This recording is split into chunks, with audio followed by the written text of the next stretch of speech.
Greetings, ladies and gentlemen. Tyron Joe is here, host of the BZNZ Internet Talk Radio Show, and I am excited tonight to be here with you guys. Just stopping through real quick to give you the monthly greetings. And yes, we made it. June, 6 months in, halfway through the year, we made it. Summer is coming. Summer is here. That's right. And you already know my question. What have you been doing? What have you been doing to better yourself? What have you been doing to advance yourself? What have you been doing to market yourself? These questions I'm asking to myself. So what have you been doing? Also, real quick, got some announcements to make, and then I'm gonna be out of your way. Uh, June is Black Music Month. Okay, June is Black Music Month, and with that being said, we are going to ask independent artists or even national recording artists if you have a demo that you would like to for us to listen to or whatever you want us to. If you say, hey, I want you to play this song in your program, guess what? I'm gonna play it for the month of June or however long. I'm gonna play it. So keep that in mind. Hit me up on my Instagram inbox, BZNZ Talk, BZNZ Talk. Also, June is that good old summer month. Good old summer month, warm weather is here. That's right. Just a great time to be happy and excited about advancing and going to the next level. You get to eat you some fruit and drink plenty of water. That's right. Real men drink water because what? Our ladies need us to be King Kong in the bed. If you don't drink your water, guess what? You can't use your third leg. Try it out. See. All right. Also, month of June, we got two holidays. No, I'm not a holiday person, but if we gonna celebrate holidays, we might as well hype up some of the ones that matter. And one of them is Father's Day. That's right, Father's Day. We love our fathers. We want to tell our fathers. We supposed to tell our fathers every day we love them. That we need them in our life. That's right, absolutely. And also in the month of June, we have Juneteenth, and we're going to be doing something a little bit different for the month. For Juneteenth, and something I've never done before. And that's going to be we're going to have an annual Juneteenth celebration. Our first annual Juneteenth celebration that will be Thursday, June 16th, 8 p.m. Eastern in the city of Indianapolis, Indiana. And if you are in that city and you would like to come, just send me an inbox. Send me an inbox on Instagram, or if you have my personal phone number, just hit me up. Text me. Say, Tyron, I'd like to come, and I will slide you, inbox you, text you that information. Absolutely. All right, just a few quick themes for the year, and I'm out of your way. One of them is which do not reason with the season. Live in it. Sit in it. Grow. Grow in it. Go through it.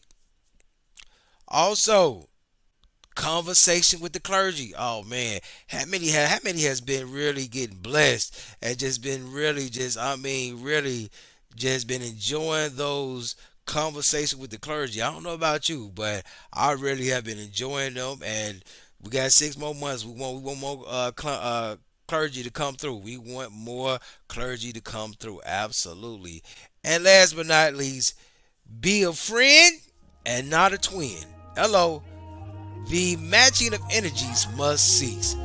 So I'm Tyron Joe signing out. Peace. Be blessed. Just to behold you as my king. What a glory. Lord, I will do anything just to see you, just to see you, to behold you, to behold you. I wanna be there. I wanna be there.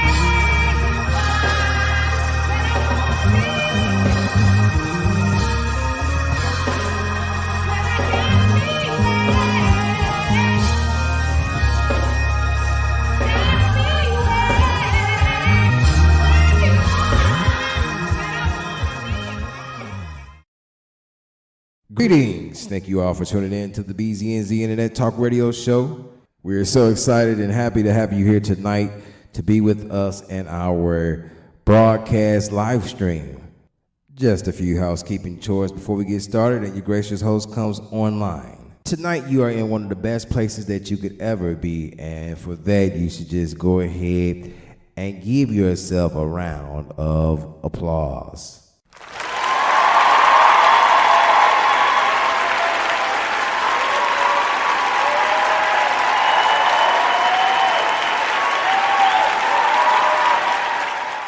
Real quick, we'd like to give you a disclaimer. The show is not responsible for anything that is said on the show. There's your disclaimer. During the show, if you are vibing with us, you feeling what we're saying, and you would love to just give us a love token, where you're going to see at the bottom of the screen is going to say Cash App Tyron Joe, $ Tyron Joe, TYRENJO. Anything that you can give would be greatly appreciated. A one, a two, or a few. We greatly appreciate it. Also, if you would like to be a sponsor of the program, please go to our Instagram page at BZNZ Talk. At BZNZ Talk, our Instagram page. Also, you can go to our Facebook page at BZNZ Talk, at BZNZ Talk, and we will be glad to work with you. And also, a quick reminder throughout the show, I want to let you know that the likes are free, the dislikes are free, the love button is free, the share button is free, and the subscribe button is free. 5 things while you're viewing this broadcast. 5 things while you're learning and growing. 5 things that is for free, and we would love for you to partake in that during the program.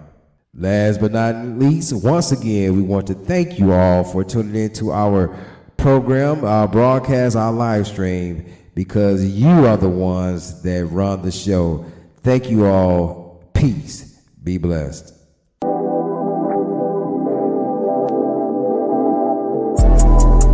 We gon' talk about it, we gon' talk about it, we gon' talk about it. Situationships and relations. Tyron Joe the host, start the conversation. Too much we gotta learn, too much we gotta learn, too much we gotta learn, too much we gotta learn.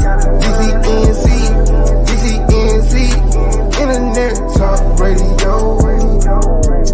We gon' talk about it, we gon' talk about it, we gon' talk about it. Situationships and relations. Tyron Joe the host, start the conversation. Too much we gotta learn, too much we gotta learn, too much we gotta learn.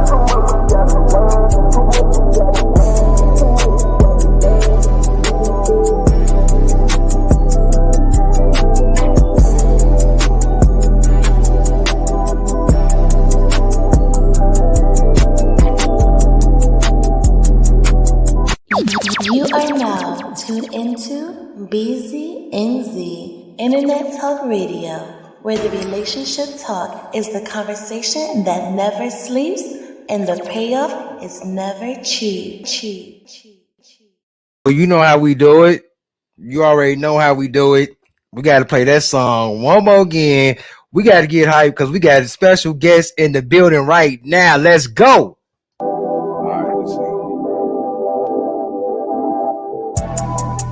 We gon' talk about it, we gon' talk about it, we gon' talk about it. Situationships and relations. Tyron Joe the host, start the conversation. Too much we gotta learn, too much we gotta learn, too much we gotta learn, too much we gotta learn. BZNZ, Internet Talk Radio. We gon' talk about it, we gon' talk about it, we gon' talk about it. Situationships and relations. Tyron Joe the host, start the conversation.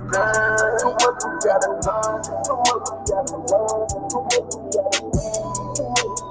Oh no, I ain't gonna let y'all get away like that. We got to play that some more.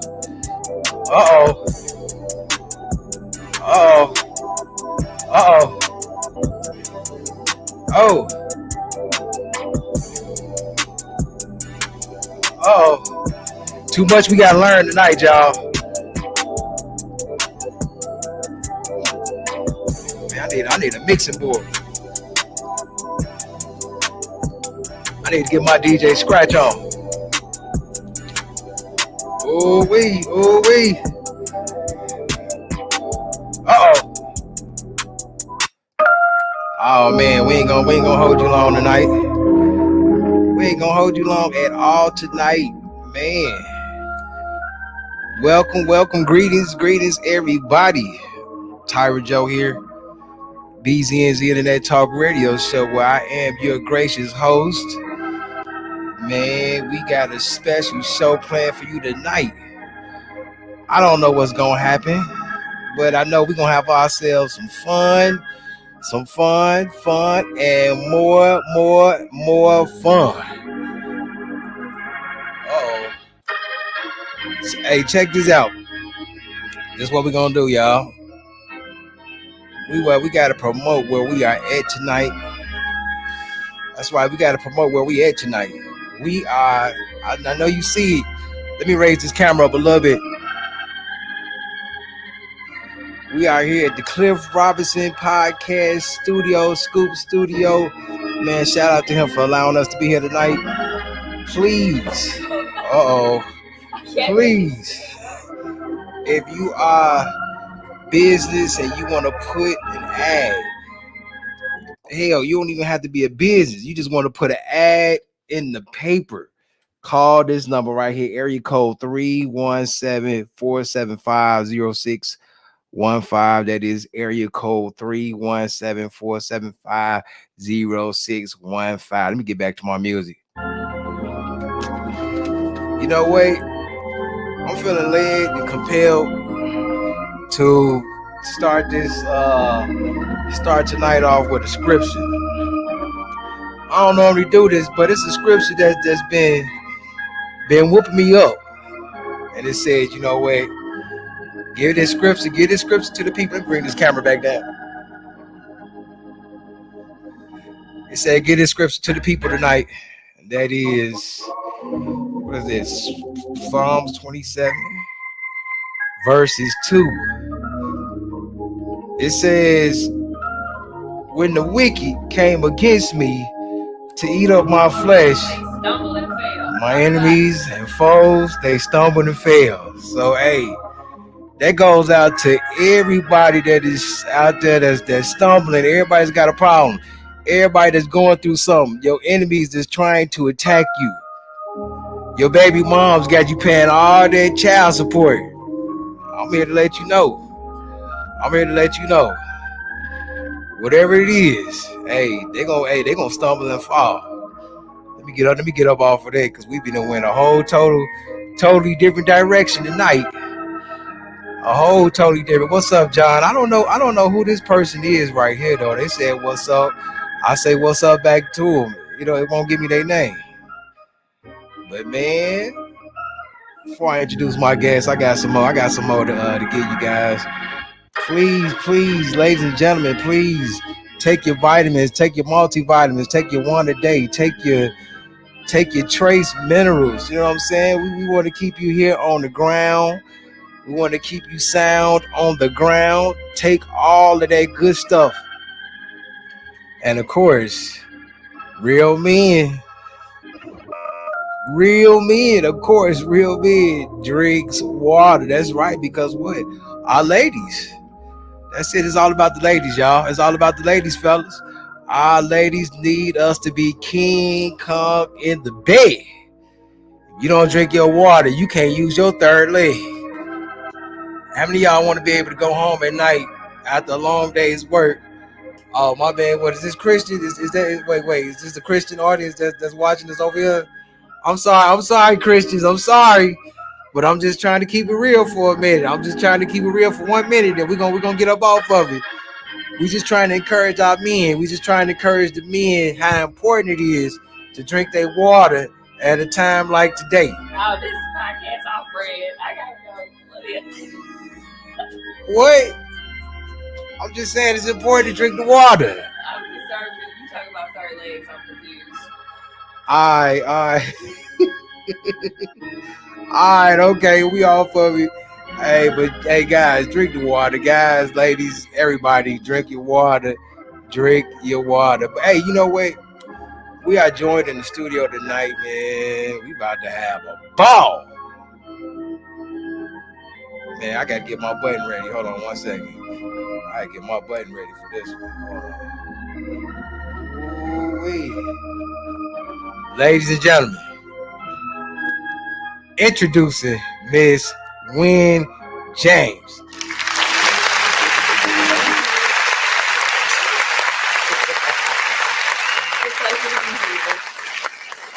What up, Wynn? What up, Wynn? How you doing? You know, I'm blessed. I cannot complain. That's what's up. That's Things what's up. are well. That's what's Things up. are well. That's what I am, in abundance and overflow. I'm gonna tell you. My you. skin is glowing and It really is. Let me move this camera on you. Get it up off of me, cause so they can see the glow. They can see the overflow, the glow, all that. yes. James from Bloomington. Okay. Well, glad to have you, James from Bloomington. If you are new to the channel, we just ask you to go over to our YouTube page and please subscribe so you can see when we are live. But yeah, I'm gonna tell you though, I think I've been knowing you about 5 years? Yeah. About 5 years. Past 5 years, I have been watching your growth, and I mean, Let's talk about it. It's a journey. It's been a journey. man, I'm just saying, yeah, it's been a journey, but it's been amazing. I'm telling you, just to see where you come from and where you at now, I'm like, wow. Yeah. It's definitely a blessing. I would have never thought that where I started would be where I am, but I'm thankful for the trajectory that I'm on, and I'm excited to see what's next. I'm with you on that. I mean, you know what I'm gonna say this. When I met you, you was already making boss moves when I met you. That's true. You know what I'm saying? I think I've always had the spirit of boss. Yeah. That's always been upon me. Yeah. I just think how it manifests hits a little different now. Hey, that's what it is. I mean, straight up, that's what it is. That is what it is. Hey, ladies and gentlemen, so Miss Wynn James, she here to come talk to us and kick it. Let me I gotta tell Wynn James, because I don't wanna set off the audience, but we talk a lot about dating and relationships here Right. on the podcast. And Right. that's a subject that a lot of people really they get really caught up about. And so, we like to talk about it, because our thing is that if we talk about it, open up the conversation, maybe we can find some type of resolution to the problems that we have. I definitely think we should be talking about it. I think that there's been a lot going on. A lot has changed. Like in the past 3-4 years, people have been producing more and more content, some good, some bad. Relationships have been under scrutiny. Behaviors, good and bad, have been under scrutiny as well. And I think that talking about it sets the conversation in a place where we can grow and build from. And with the conversation of the nation right now, so many of them that are happening, we got the McDonald's incident. That's a big conversation that we're going to be discussing. This McDonald's incident exposing allegedly bad fathers. What since we talking about it, we went live on Tuesday and we showed the video then. I don't have the video to show tonight, but I got a video of the woman talking tonight. I'm gonna show that. But just go ahead and give us your take on it. I mean, how you feel about it? Let's talk about the McDonald's video, because I want everybody to really hear me. I think that the mother is completely and utterly wrong. I believe that she displayed gutter snipe behavior. A gutter snipe is a person that is for the streets, a vagabond, someone that is consistently in the streets. And I don't believe that she's in the right mind or the right frame of mind to even be interacting with people. I think the way that she came at her child's father was utterly and completely disrespectful. I think her denying the son to come down and eat in the car away from the other children to prevent the issue that she said was an issue, and her saying no to that further proves that she is merely bitter. And I was actually very surprised to see so many other women siding with her, saying, well, it's going to cause issues in the home and all of this other things. Ma'am, if you cannot provide a quality of life where your child can have $1 cheeseburger and $1 French fry, and it's going to cause that much disruption in your home, you probably shouldn't be the custodial parent. You should probably go ahead and relinquish your rights and allow this son to live with his father, because clearly you're angry and have some anger issues as she's throwing McDonald's into the streets. There's clearly some mental issues there that she's dealing with, and she seems to be in abject poverty. And so at the end of the day, I think that this woman is on display for all of the wrong reasons. When she tried to expose someone else, she actually got exposed herself.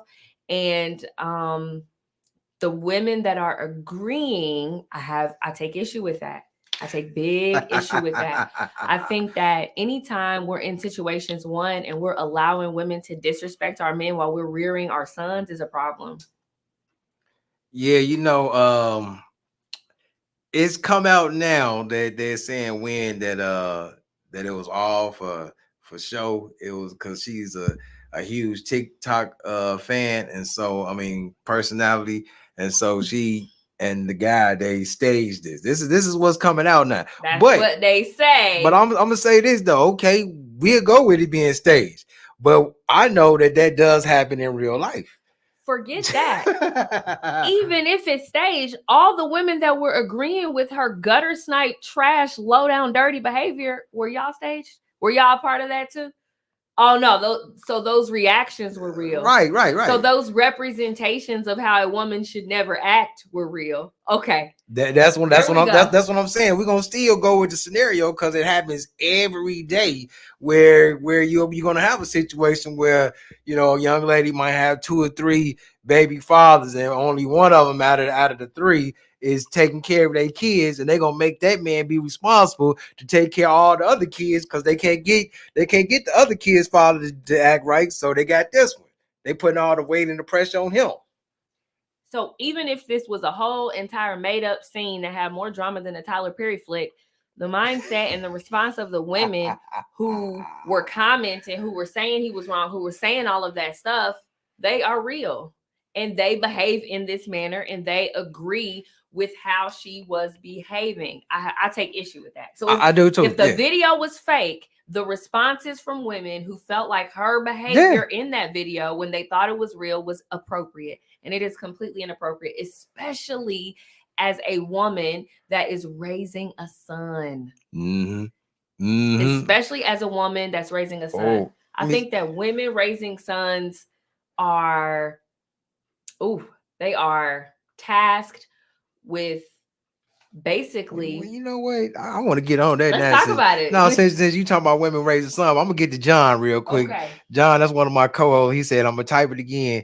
She's an expiring actor looking for views, and she went viral. I got you. That's what we're addressing at this day. Yeah, she may have done that, but we know that situation to be real. We know it to be real for some people. But you talking about mom raising boys. Yeah. Okay. And I want to talk about, like, even if the entire scenario was made up, the response to the scenario and not knowing that the response wasn't real, you talking to you, John, triggered a response in women to agree with that negative behavior. So even if the scenario was created, crafted, curated, false, and a fallacy, the mindset of the women that agreed with her behavior were not. That's all I'm saying, John. That's it. That's all I'm saying. I gotta ask you, when you talking about moms that's raising boys. Are you familiar with a term called big mama energy? Never heard that one. Okay. For those that don't know what big mama energy is, that is the energy that a single mom have to have when raising a man child. Because if not, that man child can probably walk all over his mom. So, and it's a term that I made up too. Okay, it's a term you made up. That's probably why I haven't heard it. Okay, I know. It's getting out there. So I do think that single mothers raising sons do have and are tasked with a very hard thing, because to raise a son in these times, in these days, I think is challenging. But but some of them are not trying. Facts. Some of them are not being the best role models. Some of them are replacing the man that is no longer in the home with a child. Some of them are creating and propagating their young sons to hate men because they hate men. Facts. So if you are bitter about the situation that happened between you and your child's parent, and you are consistently in the house talking about men ain't this and men ain't that, and they're not worth this and they're not worth that consistently, and you're raising one, what do you think that young boy is going to look in the mirror and see? Do you think he's going to value himself when the person that's taking care of him, when the person that's feeding him, when the person that's providing for him, when the person that's supposed to be pouring into him hates people like him? What do you think he's going to grow up and feel and or react to other men? It'll be a perpetual cycle. Just keep going and keep going and keep going until somebody decide to, hey, you know what, we need to break this cycle. That's what it's gonna be. But let me ask you, Wynn, do you have any children? I do. Okay. I do. I have a 7-year-old little girl. Okay. We got a comment here. It says, overwhelmingly, this is from Michael Polo. Okay. The black men said that all men should take care of our children at the very least. I don't even know what that means. Yeah. Say that again. I'm gonna try to catch it. Overwhelmingly, the black men said that all men should take care of our children at the very least. I think what he's getting at, and correct me if I'm wrong, I think what he's getting at is basically saying that if men are not present, physically present, and they're not aware or in the home, not necessarily physically living, but in their child's life, then they have left their children to be raised this way. And they're in the black community in particular, sometimes men are not in the homes, but a study done said black fathers are some of the most engaged fathers. And so I think that there is a trope that black children don't have fathers, but just because you're not with the mother doesn't mean that you're an absent father or you're not in your child's life. You might want to press that button because it look like you don't have no juice. Okay. And so I think a lot of times we conflate the two, that if we see a single woman raising a child, that we automatically assume that the father is not in the life, and we shouldn't do that. And then I think that there is an issue sometimes with women who, if you don't want me, then I don't want you to have a relationship with our child. And then that is also a problem. Or they make all of these hurdles for these men to jump through just to see the child, to be a part of their lives, etc., because they are bitter that the relationship ended or that the baby didn't say whatever they had going on. And so now we get the Amber Heards of the world that use manipulation, that use lies, that use misrepresentation against these men to do terrible, treacherous things. And so if you're putting hurdles in someone's life to be a part of your child's life and expecting them to consistently jump over the hurdles, that's a problem. John, let me see what John said. John hit us with 2 comments. He said she did 2 things wrong: throwing away food and not letting the little man go eat with his father. I'm with you on that. And she was disrespectful. You missed that whole part, John. Oh yeah, most definitely. She was utterly and completely disrespectful. Some of them don't put God first in their lives. That's why they fail as single mothers, plus other things. Okay. I'm with it. You should put God first. Most definitely, man. I ain't even give the topic, tonight's topic. It is respect a lost art? I'm so sorry, y'all. We didn't just hop right in and got to talking. But yeah, is respect a lost art? Where's the love? Okay. We spoke on love last week with Miss Indy Juneteenth. She gave a great definition of love. I really like that definition.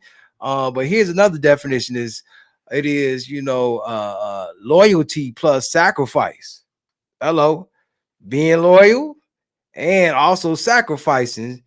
We getting us some love. I really rock with that one. And the question is respect the lost art? Because this whole situation with the McDonald's, and then I'm gonna show another video tonight where a man is living with a single mom and her son, he want the young man out of the house, you're going to see that there's no respect in none of that conversation. There was no respect in the conversation of the McDonald's. And that's just two situations. But, plenty of the relationships I've been in, there's never been no respect.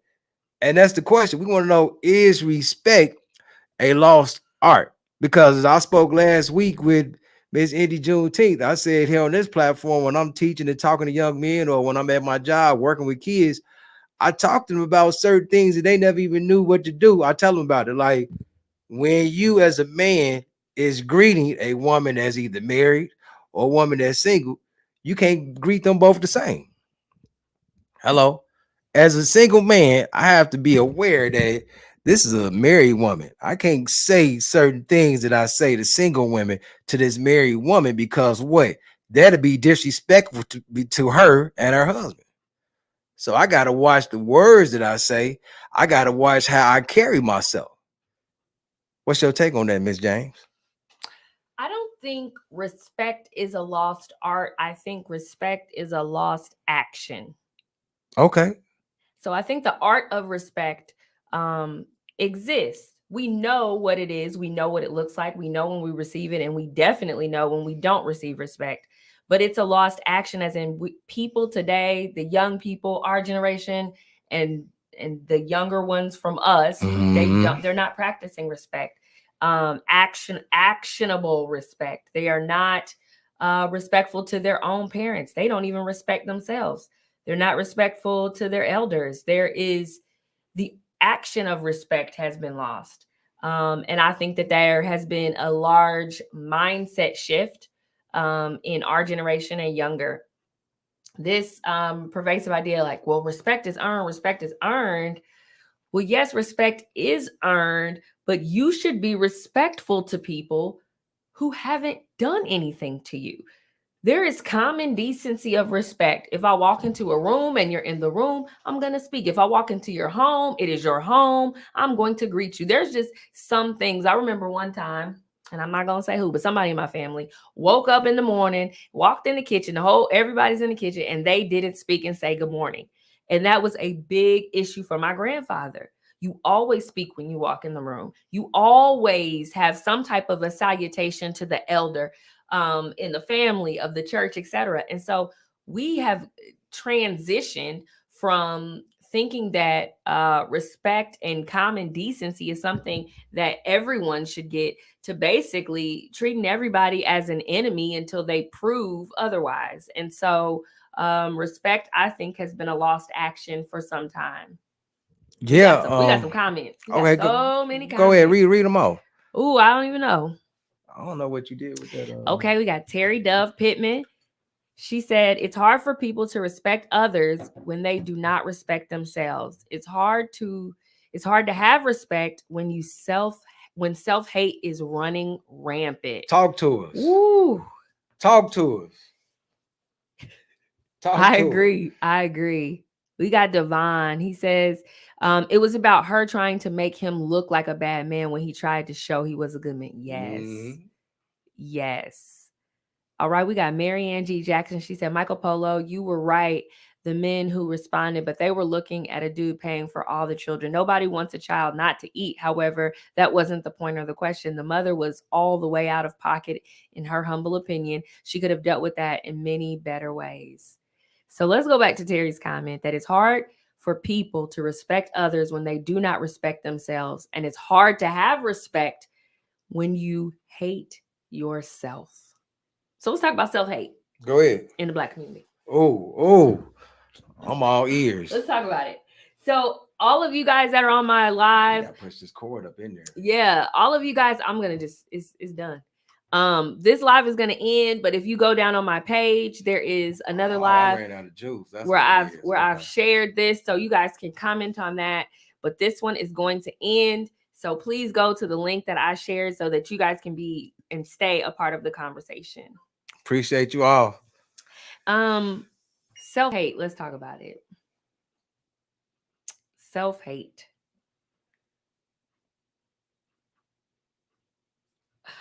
Okay.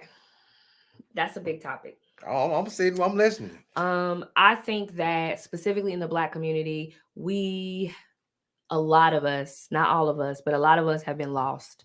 We have been fed what they told us, and they could be anybody who didn't see us as the resilient, strong, beautiful, capable, wonderful people that we are. And they've taken the bait and they have believed it. And so what ends up happening is you have a group of people who aren't aware of who they are. They aren't aware of who they are. They aren't aware of where they came from. They aren't aware of the foundations that were set before them by their ancestors and how that then plays into every other part of them.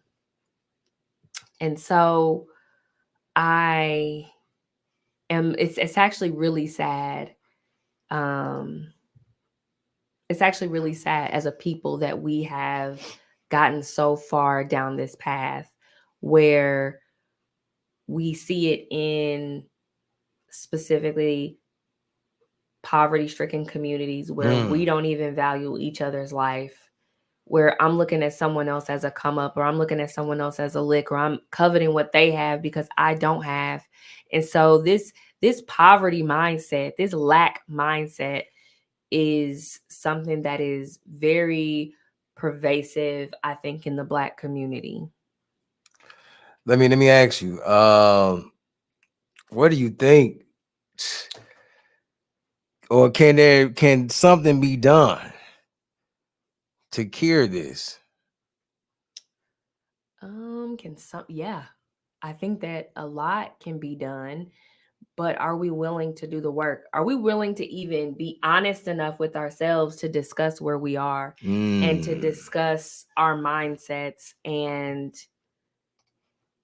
how those mindsets impact our behaviors and our decisions? If all of your life you've been told that you are less than Caucasian, European people, Asian people, you're at the bottom of the totem pole, nobody's going to like you, they hate the color of your skin, and then you start believing it, that you can't be successful, that you can't do all of these things, that you are so limited, and that everyone hates you, you're always going to be down, and you are where you're supposed to be, that nothing greater is out there for you. If you start believing that, then your actions are going to follow that. Instead of looking at us and our people and saying, oh no, wait a minute, we built this country. America is America because of everything that we put into it. And whether that was involuntary, we were still here. We still created. We still thrived. We were still able to produce. We invented. We became millionaires. We built towns. We built cities. We were self-sufficient. We did all of the things. And understanding that that is our legacy, not just the lineage that came here from chattel slavery. It's that plus. It's that and. And so really just understanding the totality of who we are and being so happy and blessed and proud that after all of these years, we're still here. After all of these years, we're still striving. After all of these years, we still have the ability to do more, to be greater, to own, to create our own messaging, to create our own platforms, to be the architect of whatever we decide up in our lives. Like, we have lost that. And this lack mindset, being in this lack mindset for so long, is generational, right? I don't have it. My mama didn't have it. My grandmama didn't have it. Her mama didn't have it. And I ain't gonna never get it.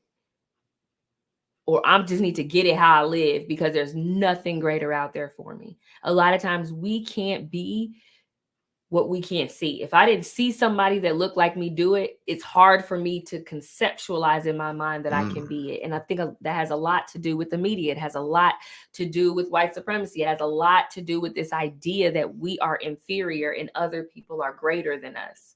And so until we have that mindset shift, until we stop thinking from a place of lack, until we can produce policies, okay, let's talk about it, that eradicate poverty, until Black people want to succeed in a way that no longer is limiting. So, and I say that to say I mentor at an inner city school. And I asked these young girls at this inner city alternative school what they wanted to be. I'm interested in hearing what they said. A lot of them were just like, I just want to stay alive. Wow. And this is high school. This is high school. I just want to, nothing greater on the horizon. A lot of them didn't This see is where we at, y'all. This is where we anything at. great. They just wanted to be able to go home, go to sleep, and be able to wake up in the morning and not die and not have gunshot, not be shot on the way home. I work with kids, and kids have said the same thing to me too. I forget you be on the buses, so you know. Yeah, they've said the same thing to me too. So I already know what you're talking about. Yeah.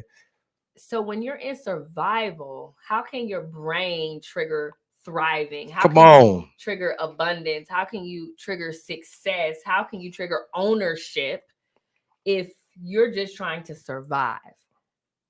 I'm just trying to wake up tomorrow. Right.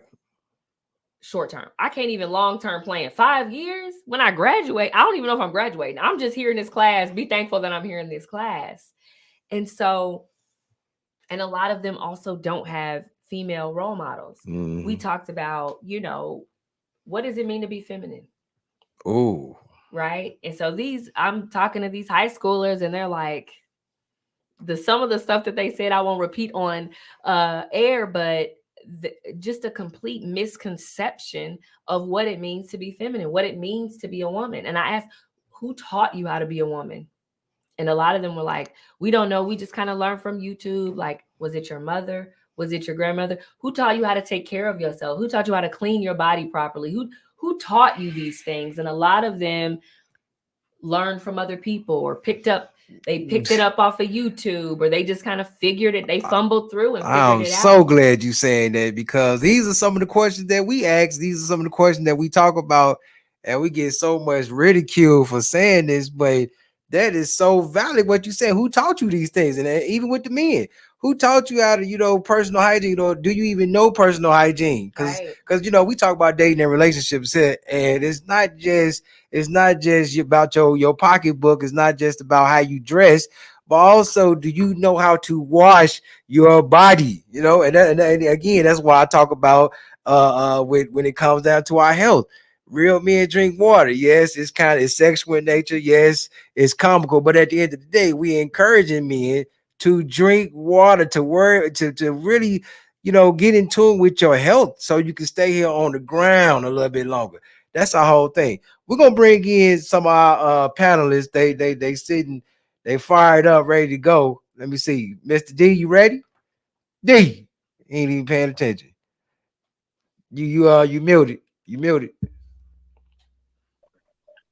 Okay, is that better? Yeah, it's better. Okay, I didn't want to wear my 19-piece suit, so I got my little T-shirt on. I think they call them white beater T-shirts. Yeah, I was wondering what you had on. I was wondering what it was. But it wasn't a bodysuit. I mean, I didn't want to get out there in my leotards. Well, I didn't know if you was modeling. I didn't know if you was modeling. Hey, I'm checking it out, man, and I have to say that I agree with part of what the young lady said. I didn't catch her name because I was doing some other things. But when you get to the point where a lot of women, it just irks my groupos. A lot of women have gotten into this notion of using kids as chess pieces. Anything they can do to try to rattle the man, because they know the average man is gonna feel a little something about his kid if he's a man. And for her to throw the hamburger and stuff in the ground, and then, for the girl to go off like that, because he didn't bring everybody something. He asked a question that she didn't even want to answer. What about the other kids' father? What are they doing? She didn't even want to answer. That's crazy, man. I'll sit back and drink some real man H2O here and listen to the program, boss. That's what I'm talking about. Real men. That's it. Real men drink water. All right, we're gonna bring in Oh no, John, don't come in now, John. Don't come in now. Now John want to come in. All right, we're gonna bring in my boy King Dwayne. Yes, sir. Greetings, greetings, everybody. We're in the Lord's house. Yes, sir. Yes, sir. Man, you know what? There's been a lot of good things being said tonight. I put some comments up on the screen there about, as I heard it being said, that um, changing the community and all that different stuff in the so-called Black community. When it comes down to it, it's realistic for us to understand that we're gonna make change. It's gonna start from the bottom, and the way that it starts from the bottom is for everybody. It's kind of like when you're in a certain neighborhood and people don't see your grass right, they start to talk about the property value. Like, man, do your business so you can, you don't bring the property value down. I used to hear that being said when I would be on the property with my grandfather many, many years ago. And pretty much what was being said is that to keep to focus on a look or to focus on self-building, you have to first pretty much, even in the scripture, it talks about, the Lord made it clear. A person who pretty much pushes the plow or the lawnmower with his head looking backwards, you're not going to keep a straight line, and therefore you don't deserve to be in the kingdom. That was his exact words. If you are pushing the plow forward and looking backwards, you're not even qualified for the kingdom. You don't deserve to be there. So what we have to do is we have to understand that home by home, we have to focus on the pieces being in their proper places. When it comes down to it, I was just talking to somebody a second ago just about the evaluation of a man. Shout out to my man Wilmar Creighton, who is pounding it into men today, that our evaluation skills are on the line. Our evaluation skills are under the microscope. It makes me think about an exchange between an interviewer and an interviewee. Now, we can automatically sit for years. We sat in interviews and we thought that we didn't have any power, but you're interviewing too. You're watching something too. But you got to know your worth. You got to know who you are. So when you know those things, you understand the exchange that's happening. The person interviewing you, they're on the line because their decision-making skills are going to be proven, whether they're good or not, based off the hire and down the line and what you do through your probationary period or whatever. It's going to be proven what kind of worker you are. Did I make a proper choice? As men, the scriptures let us know that we are the husband. We can talk about husband all day, but that word husbandman, which translates master of the soil. No farmer goes out and just picks land and don't evaluate the land to know what it's going to bring him, to have hope in what it's going to bring him, to understand if he has to cultivate it and till it and bring it to life or not. A lot of times us men, I'm going to tell you what our issue is. We put our cape on. I'm guilty of it. We put our cape on, we throw that S on our chest, and we think that we can change somebody when it's never our job to change anybody. Our job is to study the woman, to know ourselves, so we can properly ascertain if we are able to handle and cultivate and deal with the woman that's in our hands. Because you don't deal with a cactus the way you deal with a lily. You don't deal with a begonia the way you deal with a rose. We have to understand what's in front of us, who that person has dealt with before us. We have to know all of that. We have to ascertain all of that. And so I love what the guest said tonight about, regardless of if the situation, because you already know my stance on it. I absolutely had that stance from the beginning, that I had my light bulb went off and it looked at staged. And as I kept doing research, I found out who she was. And so everything John's saying, cool. But I keep telling people over the internet that who you pay attention to is exactly who the guest said pay attention to. All the comments, all the people. Because I keep trying to pound it into people's minds today that the serpent in today's time is the internet. Is all these apps that's all in our phones and everything else. Because people can be who they are and do it in a slick way. Oh, I'm going to go over to this group because they said something that I really believe, but I never could say it before. But I can hide in this group and make comments, and somebody's going to scroll and they're going to expose you. They're going to figure you out. So I love what she said, because that's exactly what's happening. You sit back, you look, and you see how these men think, you see how these women think, and it's too easy for us to evaluate today based off that, whether it's fake or not. It's easy to evaluate and make better choices because they're throwing it in our laps today. So why not run with it? Ooh, wait. All right. Let's go on and bring John, Big John in. What's going on? You got it. How y'all doing? Hey man, I'm gonna make it real, plain and simple, cut and dry. My wife always tell me you can only do what somebody lets you do. Okay? And in that particular situation, if you're doing manly things, regardless of how your baby mama or girlfriend, whoever, is acting real scallywag, if you put your thing down like you're supposed to, I don't believe you'll have those situations. Let me tell you something. First of all, that situation could have been different. I believe if he was handling it different. See, nobody puts the responsibility on him. Everybody's getting mad at the female. First of all, had it been me, if you watch the whole video, you'll hear certain things. Her say, I don't get my food stamps to the 5th. Okay, if you don't get your food stamps to the 5th, because me personally, I'm not going to feed my son McDonald's every day. I don't know what the McDonald's thing was about. Maybe it was something just for that day, but I'm not going to feed my son McDonald's every day. And I'm not going to feed my son McDonald's and them other kids is over there hungry. So for a single father who is probably paying child support for that child, he probably don't have money like people think he got. He might not even have a job for all we know. But what you could do is all those little meals that you was bad for him, or if you was going to buy meals for all the kids, let's say you bought them all value meals. And I saw the video of some of them kids, and so they wasn't all little kids. So if you bought value meals for all them kids, you can take the money from all them value meals. I put this on KD's page today on Scrutinize This. And take the money from all them value meals, go to Aldi's. You can get bread, lunch meat, ramen, juice,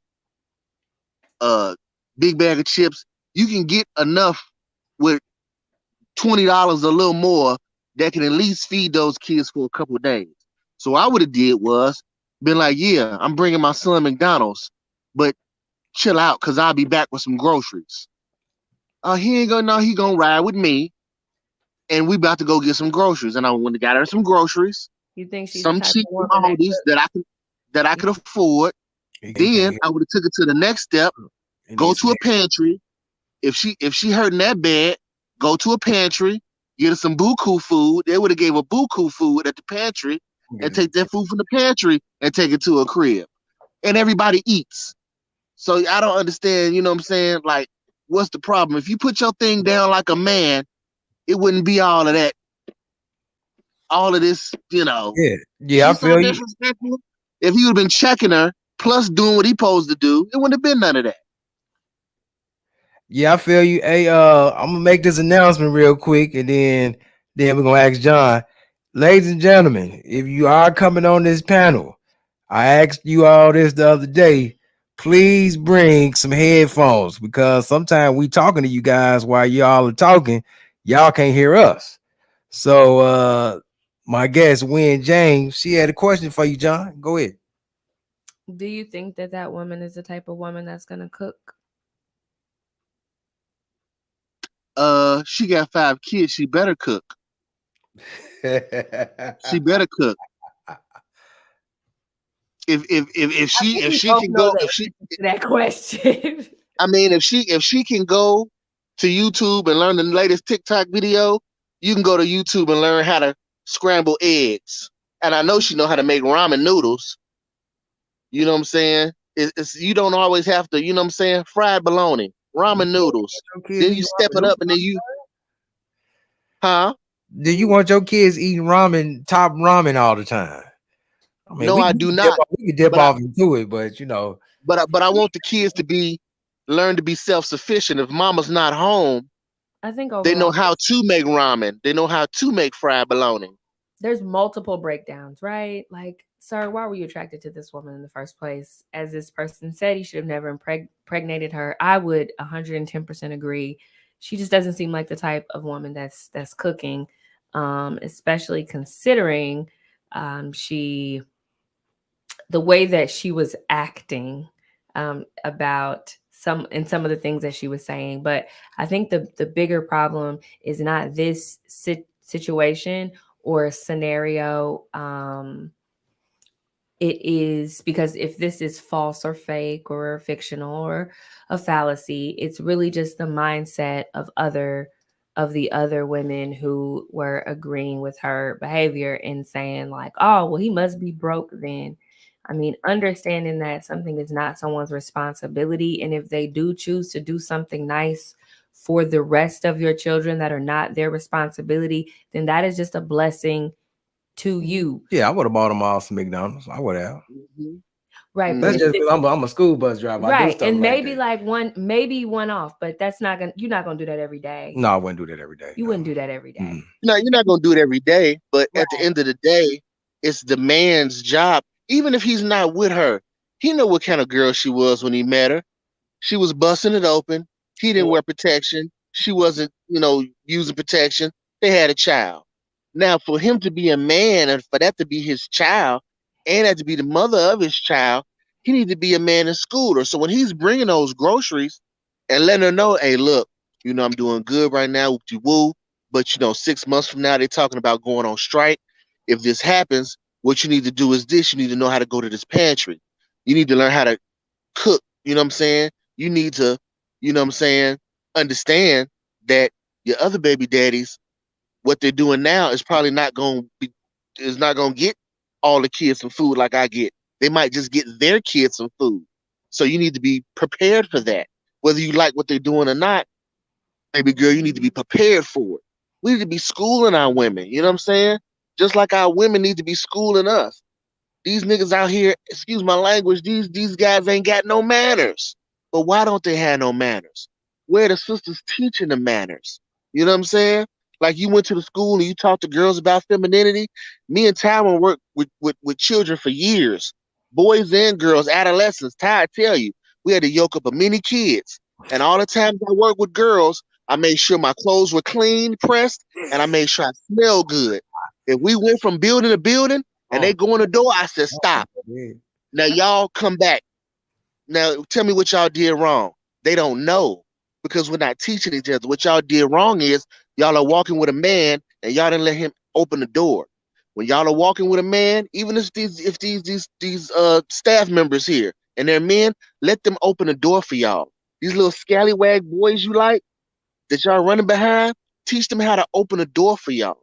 Yeah. So when they go to the next girl, they'll be like, oh, I remember when that old girl told me to open the door. They'll learn. We're not teaching each other. And what we're doing is the men are blaming the women and the women are blaming the men, but we're not holding each other accountable. We got to teach each other. You know what I'm saying? That situation was just as much as his fault as it was hers, if you ask me. But everybody's looking at the scenario like, oh, she is so. What did he teach her? That's his baby mama. I mean, he ain't taught her nothing. He ain't pulled her to the side and tried to do nothing with her, regardless if we not together. You know what I'm saying? I'm going to teach you, baby girl, because your other baby daddies ain't going to teach you. But I'm going to teach you. I do got love for you. Even if I'm not with you, I'm going to teach you something. So you'll know when I'm not around and it goes down, you know how to handle these kids. You'll know how to cook. You'll know how to flip your money. You'll know how to do this. We're not teaching each other. That's the problem. Mm-hmm. All right. Let me check in with the chat room, man, and make sure everybody straight in the chat room. Let me see. Let's start from the top, man. Who we had? We had John up there. Steven, I don't know how to say your last name. I don't want to mess your last name. Cottrell. Okay. And Michael Polo. All right. I see King, Dwayne, Anthony, man. Everybody cool in the chat because I see we got some conversation going on in the chat. I'll make sure everybody cool. But you know what? We're gonna salute y'all. Hit them one time with the Trinity.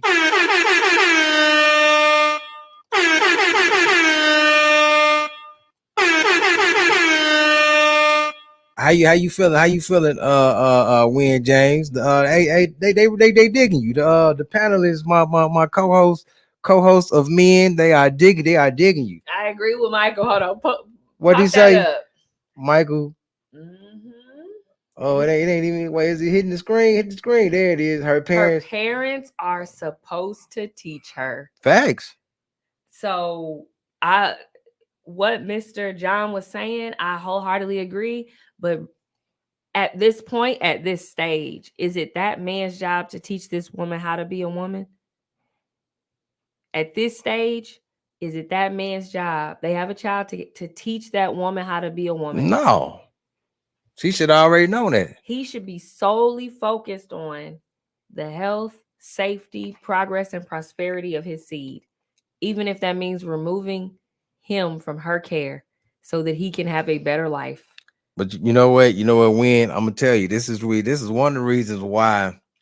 This is one of the reasons why I use the word art, because years ago, this was something teaching people how to act, how to behave, learning respect, how to be submissive, how to be this feminine. was once something that was like a painting, like a sculpture. It was set up on a pedestal. People honored stuff like this. So that's why I use the word art. But nowadays, people, they don't care nothing about that. It's what you said. Is that we got a survival mentality. Right. So actually, I'm glad that you said that. So there is this condition. Okay. It's called learned helplessness. It's a state that occurs after a person has experienced a stressful situation repeatedly. We can call that trauma. They come to believe that they are unable to control or change the situation, so they do not try, even when opportunities for change become available. 100%. So it's the passive resignation produced by repeated exposure to negative events that are perceived to be unavoidable. So we can't change the course of these things in our lives, and so we're not going to try.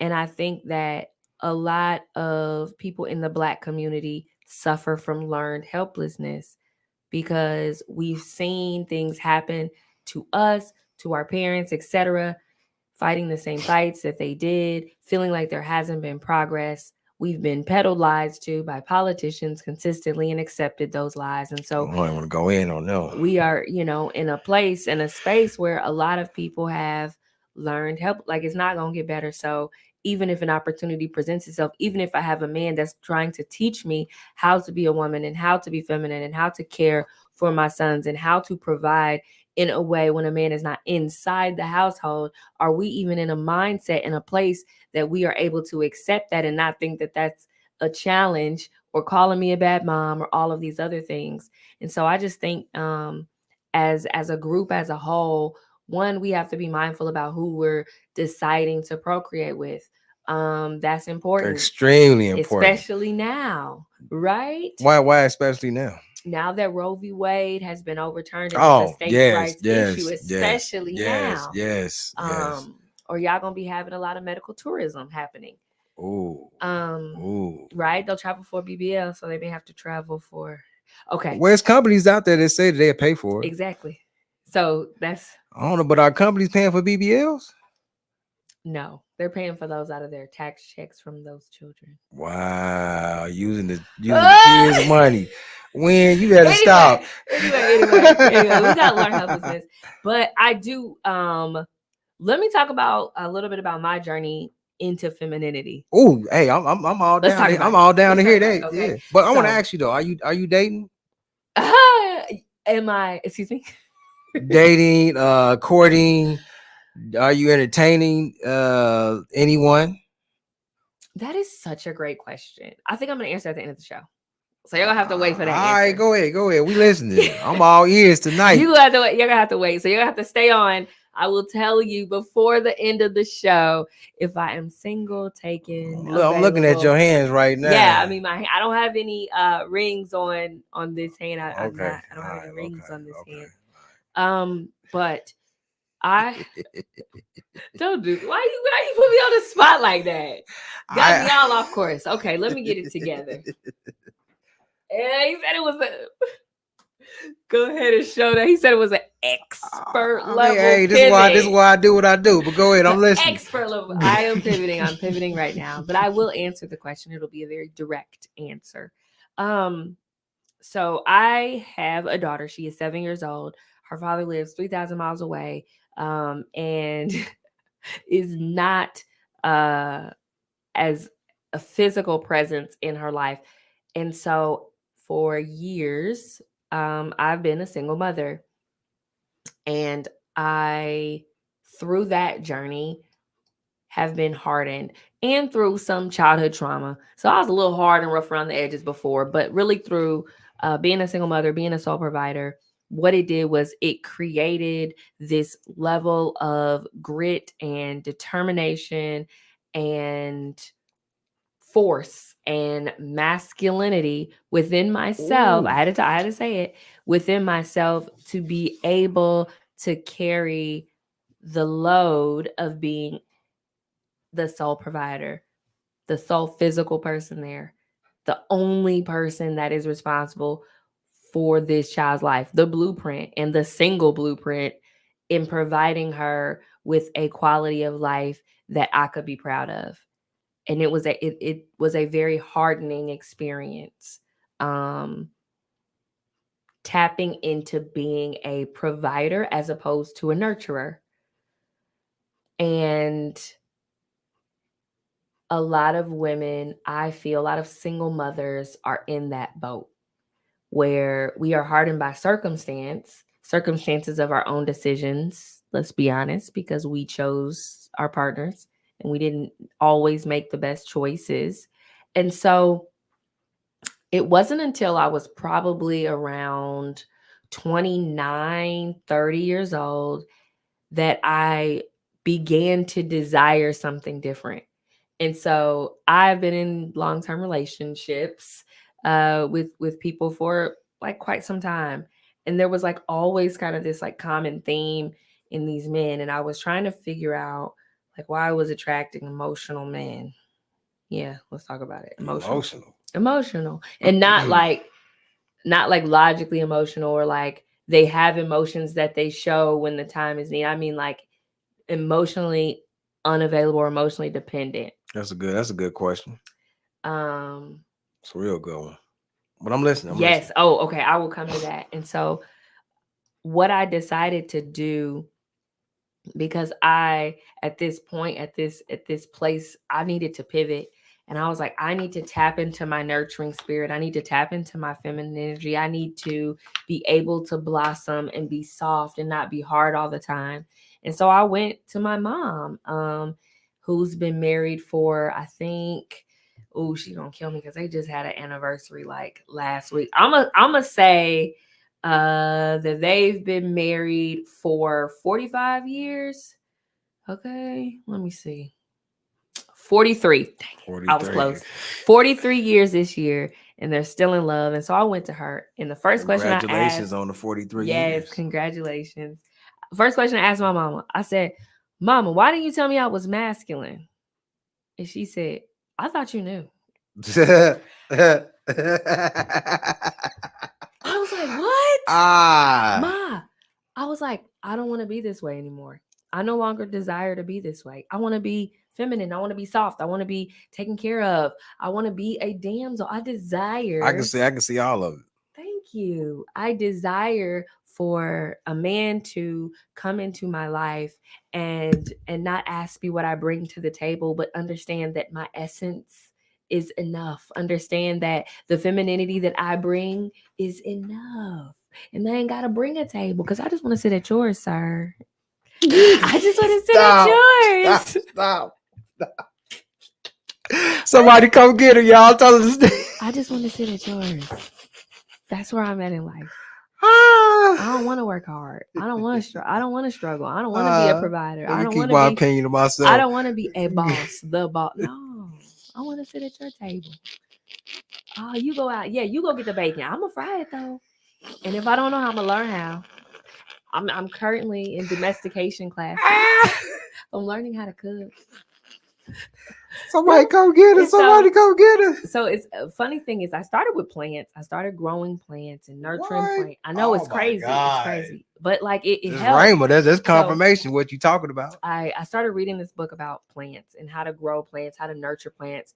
And so that through that journey, talking to my mother, who to me is like the ultimate feminine woman, understanding the traits necessary, getting into my word, understanding the real meaning of submissive, and being able to just shed all of the armor that I had created.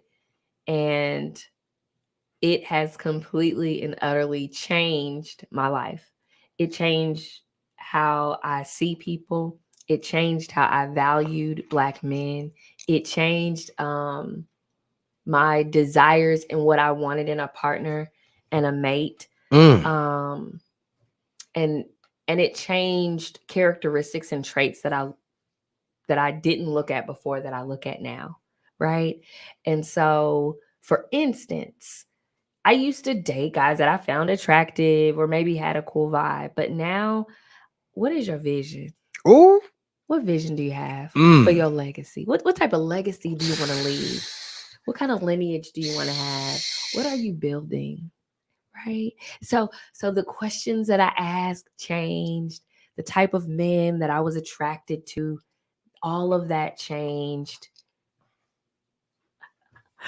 And so yeah, I've been on this journey of tapping into that and not wearing this, oh, I'm a single mother cape and all of these things, because by day I'm out and I'm in rooms and it's high stakes negotiations and it's all of this stuff. And when I come home, I just want to be soft and I want to blossom and I want to open up and I want to be covered and I want to be protected and I want to be loved. And so all of these different things. And so for women who are or who have been hardened by circumstance, just know that you don't have to stay there. Just because that struggle has happened to you, just because that trauma has happened or that sexual abuse has happened or whatever it is in your life that has caused or created that hardened situation Talk to 'em. or that trauma, you don't have to stay there. And so the answer is to heal. The answer is to understand that there is hope and that you can be greater than where you are, but you have to want to put in the work on yourself so that you are producing the best version of you. Because it's so hard to give yourself, your life, your all, not only to your child, but to a partner if you're not showing up as the best version of yourself. And so, yeah, I'm not 100% where I would like to be because I don't know how to cook very well, but I'm learning how to cook right now. You'll be there. But I'm putting in the time and I'm learning how to cook. And so to answer your question about if I'm single, if I'm taken, if I am currently entangled or in a situation. I think she is, Michael. I believe she is. Yes, I am successful. The growth that I've seen in my field. Yes, I'm successful in my field. But yes, I am currently encumbered with a gentleman. I like that. She said encumbered. I am encumbered with a gentleman, and he's actually not from here. He's from Chicago. Oh, I thought you was talking about as far as country. Okay. No. He's from this country, and yes, he is Black. For those that are about to come in there and say that's my second home, Chicago. And he is everything that I mentioned and more. What? Everything that I mentioned and more. But and this is funny though. I'm gonna be honest. So he was attempting to get my attention through his intentions when I was still hardened by circumstance and I never noticed him. So for multiple occasions, he has seen me walking into my apartment building carrying 10 bags of groceries. And he asked me on multiple occasions if he could help me up to my apartment. And what'd you say? And help me carry the bags in. No, I got it. No, I got it. I'm good. Thank you though. I'm good. I got it. Like your milk getting ready to fall out. Right. Bags breaking. And I'm like struggling up the stairs. And he's watching me like, sucks to be you. Right. But I wasn't in a place to receive that at that time, right? Because I'm hardened by circumstance and I don't need anyone and I've got it and I'm gonna put the world on my back and I'm gonna carry it because that's who I am. Ha ha ha, hear me roar. Because I think that's John, you silly. You silly. But I think that's what is important. And so it's so crazy because once I tapped in to that femininity, I was in a better place to receive. And so let me ask you. I got that. Yes. So it was like a weight had lifted off your shoulders. Yes. Okay, stop right there. See this. Look, man. You know I'm so happy. What Win just did. What Win James just did.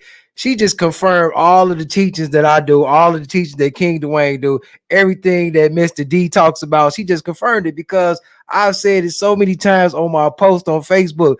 When you really, and here's the thing: people say, "How can you say that you're not a woman?" Because I have sat and I've studied and I've looked at women. I've looked at women become this. When you really tap into your true femininity, it's gonna be like a weight that lifts up off of you. Everything that you were struggling with, all like she talking about, she had them bags, all them bags and stuff that you struggling to carry, all that baggage and stuff that you got. When you begin to tap into your femininity and let this man that you won't let him begin to take off some of the weight. Yeah. You know, but these movements, these social movements, Come on. and things of that nature have taught us that is negative, right? You got to be an independent Black woman. Come you on. got to replace that Black man. You can do it yourself. You don't need anybody. Mhm. And there is duality in life. Come on. There is always a duality, and so you do need that man. You need him, and he needs you too. Man, we can just end the show right now because I'm sitting on cloud nine. I don't even know what to do.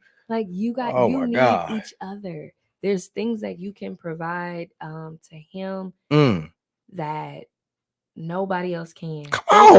There's a way. And I've done it to a few of my male friends. Like, I gotta be careful. But there's a way that you can speak life into a man that makes him feel like he can take on the day no matter what comes his way.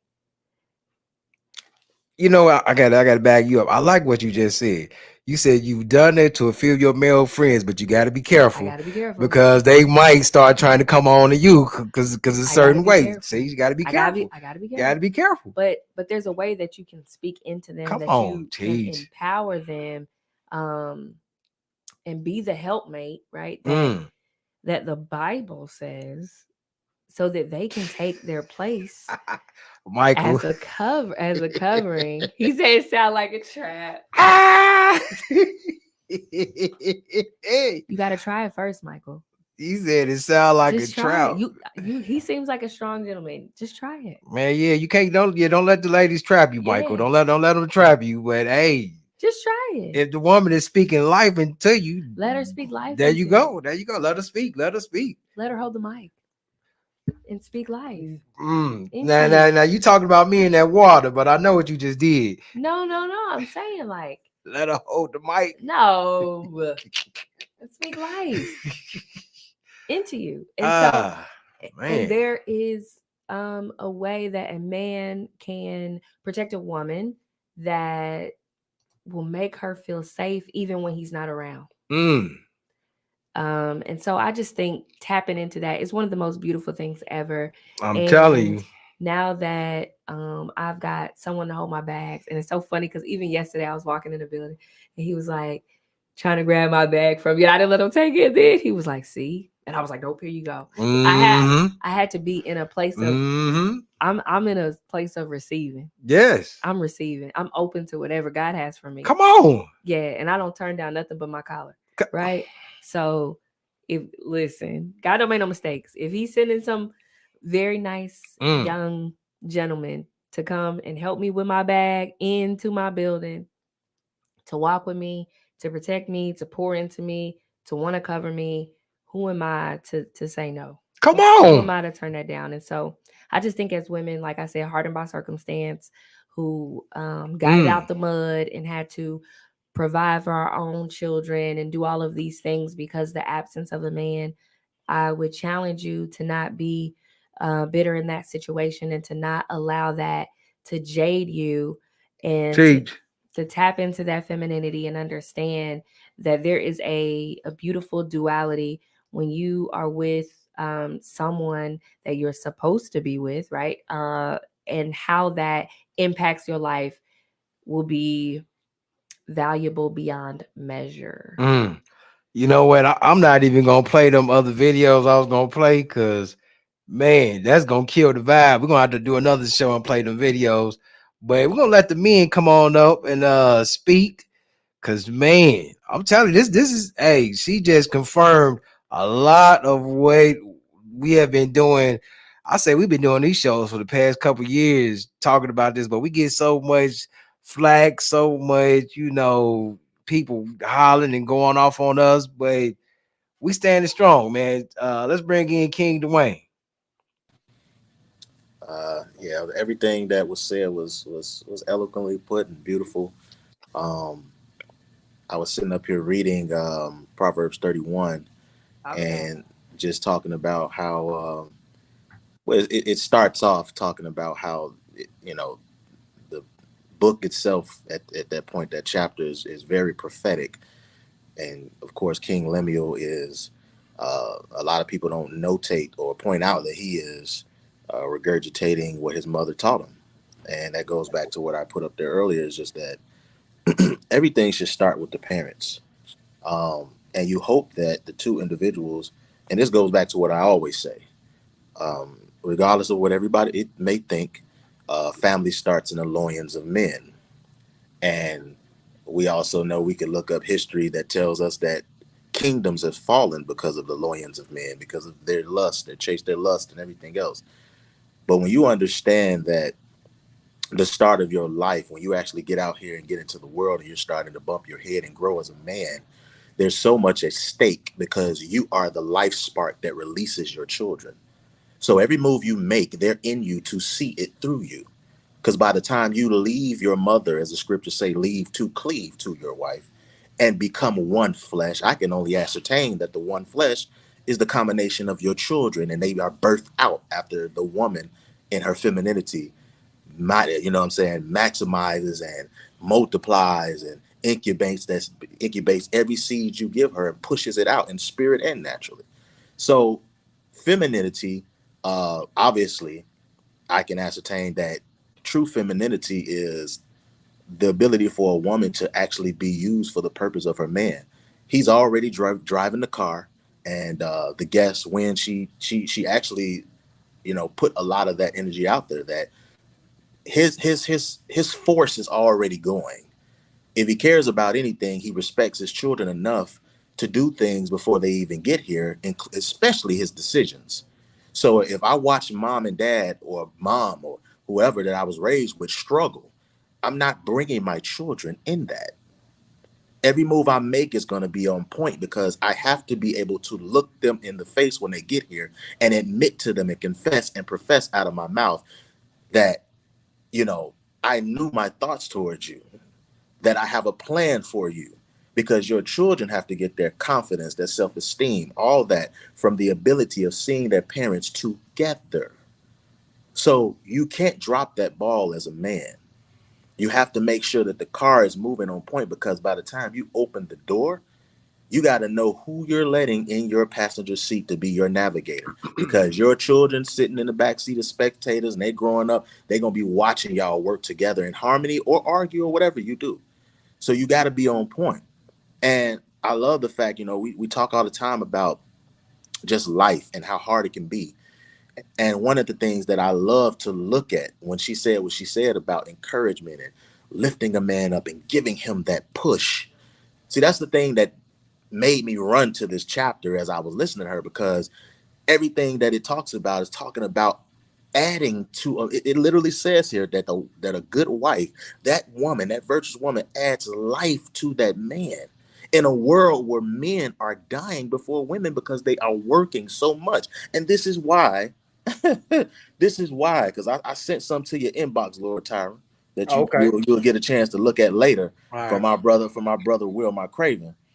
But he pointed out something that is very, very key. He says that the government is the biggest masculine presence in your marriage. Come on. You know why? Because you signed that marriage license. Oh. If it ends, and they hope it does, you're going to have a divorce decree. If that happens and you have children, they reap off. They're going to show you how you should have reaped off the fruit of your marriage, which is your children. So he makes a post. He says the government is the biggest masculine presence in your marriage. When you get married with the state, if you don't do that, if you don't do what they tell you with your children, they will step in. If the woman ever decides she's done, they will take your assets. They'll repossess your whole family. Talk about stripping a man of the masculinity. He's supposed to be the reflection of Christ, and we know how Christ moved in masculinity. He made the Pharisees lose their mind because of his charisma. So when you push a man out of the house, if it is a real scenario, and a man has to see McDonald's fall to the street in disrespect, because we talking about respect, you strip him of manhood. You strip him, because the only one person could take it. And I'm just gonna say it. It's going to be the woman if you don't evaluate, brothers. If you put yourself in harm's way, the scriptures tell you, you can land on thorny ground that can choke you out, your seed out, and your future of your children is done. And that goes back to everything the Lord Tyron Jones talks about, the royal semen, how it is envied. It's envied by the very government that you live, where you live. So they're gonna show you that through the marriage license, you're not capable of making good decisions. So at any time we choose, we're gonna step in and show you how you're gonna work, and we're gonna call it co-parenting. Because there has to be an antichrist of what God created. So if he say parent, they say co-parent. You have to catch this stuff. So it says the government was smart enough to realize the true essence of how a woman will operate. They know she will move to wherever power is. It was the perfect way to make men become subject or lose their masculinity. It's the worst thing you can do, because you naturally separate. The scriptures say, train your children in the way they can go. Well, how can that happen? That key word train. Well, the train is only the locomotive in front of the cars. It's only the momentum. It's not the whole thing that you're standing there, you're sitting there at that train track. It ain't the whole thing that's the train. It's just the one car that started first. That was the power and the momentum. Kick that structure out of the home, pull that structure out of the home, and you open the home for attack, just like those children was killed at Uvalde High at that school. You make the family a soft target when you remove the man. So today, everything is about control. We see what happened with Roe versus Wade. And this idea that a woman just can't be disciplined, or a man can't just be disciplined. It's not that hard. It's not that deep. They all lost control. They took the power of my uterus. No, they didn't. Stop it. And this is how we have to be able to look deeper to the spiritual, because that's where I'm going to be at. We have to understand that marriage could have never been a man-created thing, because we're too greedy. That's why you hear so many people talking about, and those cheating numbers, those that people always want to talk about, they're a lot closer than people think. There have been polls taken with the numbers that show. Kevin Samuels proved that all the time and showed us the numbers. Women and men closely do that foolishness to each other. They're very close. But I'm more worried about that number, about 76 to 80% women having to go into a divorce court with the state and initiate power to them by filing divorce. Those are the things that captivate me. And when I can hear a woman admit that, telling you, I talk to you all the time about there being a battle between the American dream versus God's purpose. The American dream weighs you down and strips you of your moments in life. So you look up and, oh man, I'm 35, I'm 45. I've never had a child. I never focused on that. I focused on it. I submitted to everything else. I submitted to a professor. I submitted to a job. I claimed I didn't want to submit to no man. I even released a video how a woman just sprawled out in front of a man and let him tattoo her private parts. We just, this stuff has to stop. Yeah, she did it. This stuff has to stop, because if it doesn't stop, our women are going to keep giving themselves to power, because they assume that they're not a pawn when they really are. And if you do that, you take us out of the position to protect you. And so I end with this. He says, a woman in the United States have been in polygynous marriages since slavery. Men just haven't realized that another masculine figure has made him subject or taken his masculinity. 9 times out of 10, that figure shows himself when you don't move like she wants to. He then takes your assets or your family, and his name is the government. So that's the biggest thing we got to understand. We got to do what Lord Tyron Joe said, and respect the royal semen before we release the royal semen. Yes, sir. Let me ask Wynn a question. I gotta ask her a question. Okay. Is there power in femininity? I believe so. Hold on. Wait. Hold on. All right, say it again. I believe so. Okay. I mean, have you experienced power? Yeah, I mean, I think that whenever you are able to understand, like he was kind of explaining, like your true divine purpose, that there's power in that. And I think that returning to those roots is important, because and this is in my experience, I believe that I have been able to transmutate, to elevate in the way that I have because I tapped into that. And so, and then by tapping into that, I believe that I've been able to attract people who are looking for those qualities and characteristics, which are of a completely different caliber than what I was dealing with before. And so, yeah, absolutely. I think that there is significant power, like this idea of the yin and the yang, right? Like these two, the duality of something that is maybe black and white, but then when they come together, they fit. It's just supposed to fit. And so I think a lot of times when you have battling masculine energy, one coming from a man and one coming from a woman, it creates a very combative relationship. And I had to go back, and I didn't have to, but I chose to go back and apologize to some of the men that I dated before for the way that my masculinity presented itself in the relationship and created a Man, combative that's amazing right there. nature. That is a great act right there. So, and letting them know that it just wasn't them, right? It wasn't only them, or it wasn't only what they were doing, but that I was operating in my masculinity, and why it felt like a competition and why it felt so hard to love me was because I was operating in my masculine energy, and I was competing with them and not completing them.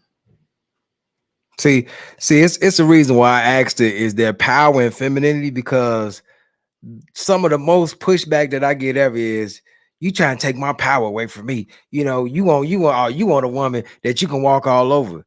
Oh, you want me to be 100% feminine because you want your woman that you can walk all over. I'm like, no, that's power in femininity. And we have proof tonight of a woman here letting you know there's power. And I think this idea that allowing a man to lead, a disciplined man, because he must be disciplined, but Most allowing definitely. a disciplined man to lead, and you saying yes to that is somehow a negative trait. Right. And it's not. And the beauty in that is that it doesn't mean that your opinions are less valued. It doesn't mean that your place is diminished in the kingdom.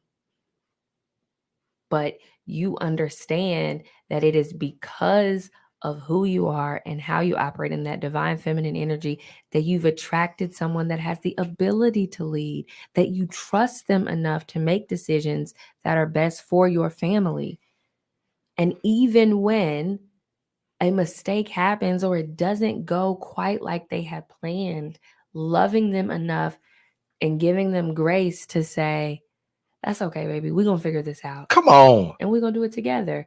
Like, where is the grace to allow them to make mistakes and to not have it all planned out and to be perfect? Because sometimes I'm like, okay, you can lead. And then as soon as a misstep happens, it's like, man, I shouldn't have let you lead in the first place. Right. You should have did what I said. I was better off Come doing on. if you was going to lead me down here, I could do bad all by myself. I could have done this.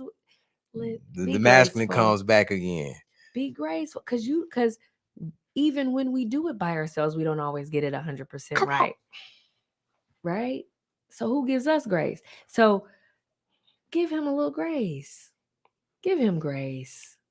Especially if he's trying. Especially if he is doing the best that he can. And then some women will be like, well, what if he doing this, or he ain't got no job, or he can't make money? And it's like, well, why would you be attracted to someone that isn't working and adequately able to support themselves or a family. Teach. Why would you? Teach. What are you putting out into this world, in this universe, that you're attracting someone? Teach. Why would you be in relation with someone like that?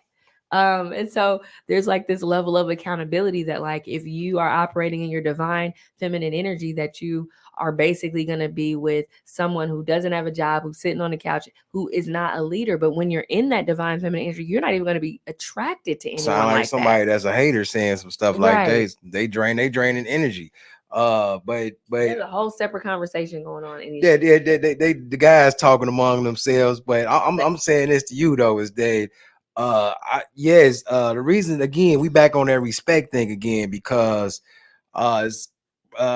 because you talked about how if a man mess up, you say that's okay, we'll try it again.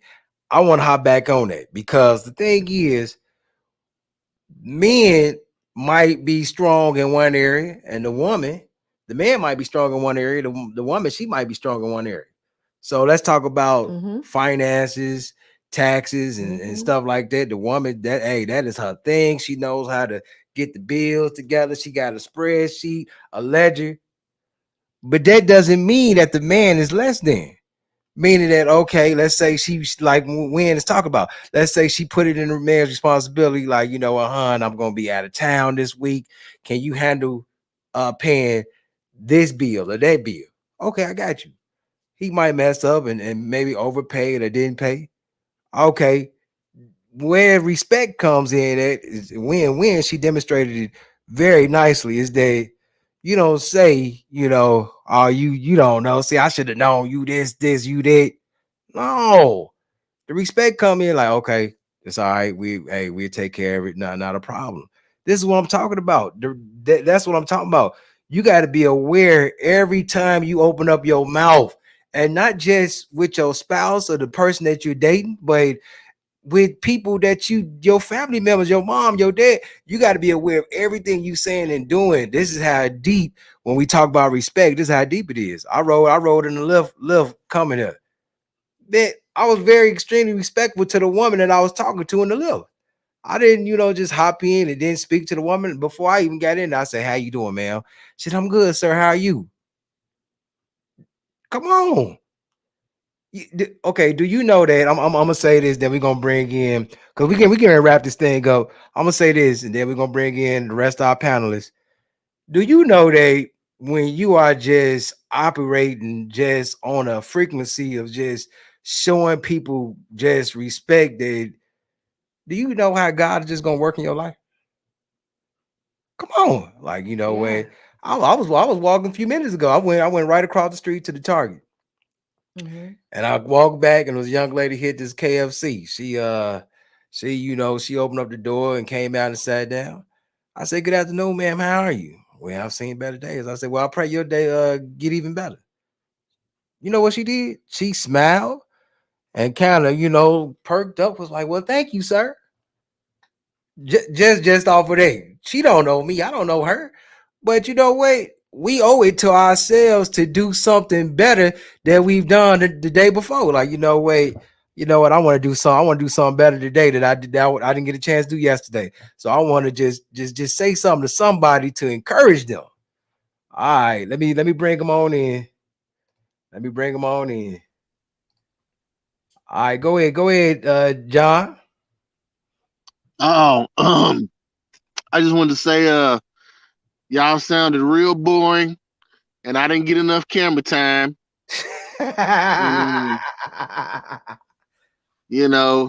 No, man, we had a great show tonight, man. I think a lot of things were said that a lot of people can feed off of. And like I said, if y'all miss an episode, go back and watch some of these old episodes, man. You might learn something. We got a lot of stuff going on. We talk about things like these, or relationships, or we have a conversation with the clergy. All of that, man. If you missed that, go back and see some of those old episodes, man. We got a lot of content on there. Also, you got to check out my man KD, because he like to scrutinize this. He got some good stuff on there, man. A lot of good scallywag information that's going on, man. So check him out. But yeah, man, it was real good. We learned a lot. It was about respect. Man. And it was also about some religion. I wish you would have played another video, Ty, because I was waiting for it, but I'm gonna wait till next week on Monday. We're gonna come back probably before next Thursday. You know, I got some time on my hands, so we might be back Saturday, might be back Monday. So yeah, most Okay, definitely. just if y'all do, just hit me up, let me know. I'll let you know. But yeah, it was a lot of good stuff on tonight. Man, we had a great show. But y'all know the deal. If you can, we need you to support. Hit the like button. Hit that Cash App, $, Tyron Joe. Get you some merch. I gotta hit you for some merch when I get some money too, Ty. I need some stuff. I'm just broke. But y'all get y'all some merch. We got t-shirts, we got the hats. You see what Tyron rocking. You know what I'm saying? Yeah, man, and just support, man. You know, we on YouTube, we on Facebook every Thursday at 8 o'clock. So y'all keep on watching, man, and keep on supporting. That's all I got, man. And shout out to GIB. Yes, sir. GIB. Let's bring in Danger. Danger Zone. Danger Zone. Hey, what's up, man?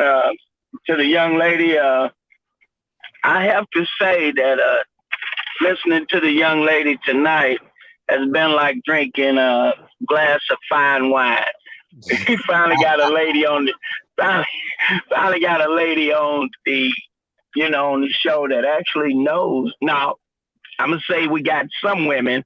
She's just one of the ones in line that actually know what a spare rib is supposed to be about.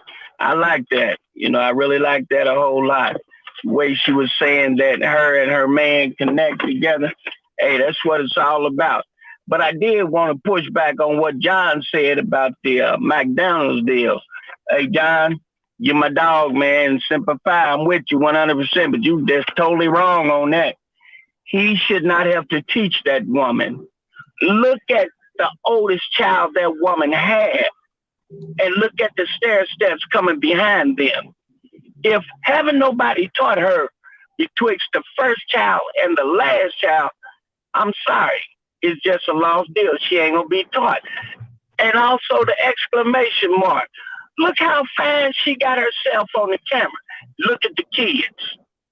I mean, come on now. Look at the apartment. Now, why would you take and try to cut up a hamburger and 2 or 3 fries and put them on a chiffon plate? That woman right there needs what's known as a California LA.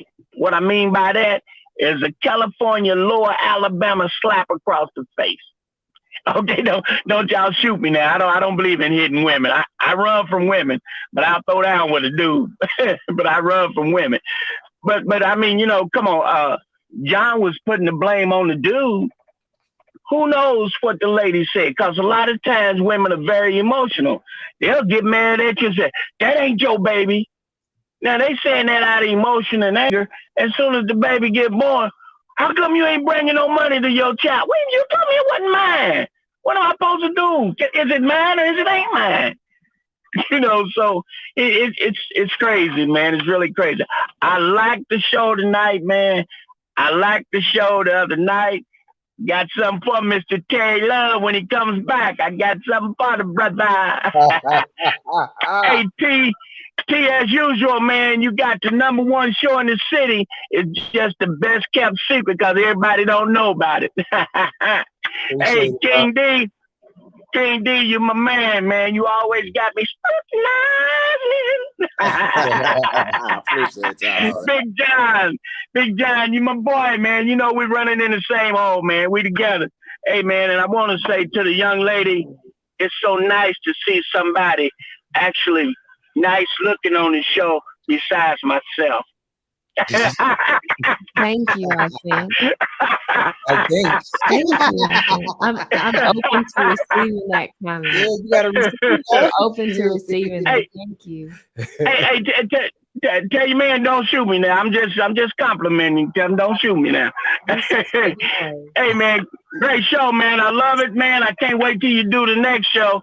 And remember, everybody, don't just, like they say in church, don't come to church. Bring somebody else with you. Tell your partner to hit them up. And all you guys got them friends on Facebook, hit them up and tell them BZ and Z Talk Show Radio on Thursdays at 8 on the PM right here, Eastern Standard Time. Yes, sir. And in the meantime, I'm going to try to see if my daughter can hook me up some of them free Krispy Kremes, brother. All right, don't get drunk off that sugar now. All right, now. All right, we got King Dwayne in the building. Shout out. What's up, man? I appreciate all the love tonight, man. Yes, sir. But I'm just glad to have been in the Lord's house. You already know what I'm about. Yes, sir. Appreciate But it. you know, I seen a comment down here. I'm grateful for the you know, all the people that came over. I invited some people too. Is looking on YouTube. But Michael had made a comment down here, asked a question. He said, talking about how are you going to teach your daughter to balance the masculinity and feminine energy? And I just told Michael, I said that daughters need to have a relationship with their fathers like Rachel and Leah had with Laban. If you know, a lot of people, you know, teach that thing how they teach it, but I can appreciate Wilmot Craven. We always talk about this, you know, different subjects in the scriptures, and that relationship between Laban and Jacob, it turned out to be a very good one, because Laban knew his daughters more than anybody. And the thing is, in the door, out the gate, he really appreciated Jacob. He really held Jacob in high regard to the point that he used the years that Jacob worked for him to train him for his daughters because he knew them. They had these years up under their father's stewardship, so he got to teach them what a man needs. And you know, he trusted Jacob, you know, and he groomed Jacob because this is the man who I'm going to look at and say, take it up from here. My daughters have had my name, but you're going to, at some point, I'm going to say, take it from here and make an exchange of ownership between father and father, blood father and spiritual father. You're going to take over from here. You're going to protect her from here. You're going to cover her from here. I would like to see things get back to true courtship. You know, a lot of people are so quick to say, oh, we in 2022. Who cares? Who cares? Because so many of us sit in these churches and we swear we love God, but we don't believe the scripture. Too many people, they cherry pick what they want and they don't see the lessons and the principles that are right there. And at the end of the day, to really understand everything that goes on in his life, you're going to have to accept that there is a more of a spiritual aspect than even the natural aspect, because your natural ages every day. Don't think I'm telling the truth. Some of y'all admit to the bones crackling every time you get up every day. The older you get, every day something's aging on you. Every day. So that's why when they say that this life is but a vapor, it really is but a vapor, because you don't know if you have tomorrow. So in full masculinity, a man is going to lead, teach, and be the present example for his children. And the way that that's not a co-parenting situation and a 100% parent situation is that you make sure you choose right from the start. Now you coexist, you live in the same home, you are harmonious with the woman that you chose. Like our guest was saying a lot tonight, that harmony between each one. You're both moving in your strength, and you're showing your children a present example. So now you have the ability, because the man is the tree, just like Christ was the tree, and the woman is the branches, and you should produce fruit from those branches. Otherwise, what is she there for?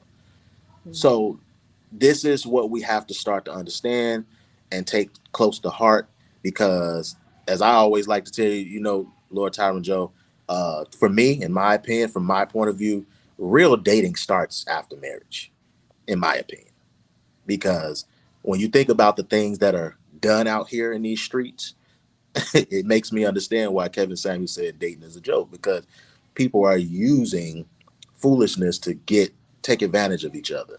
So when you are actually married to someone and you can build with them day after day for however many years, now that's how you add something to the marriage on a daily for year after year after year. And that's that dating. That's all that spontaneity.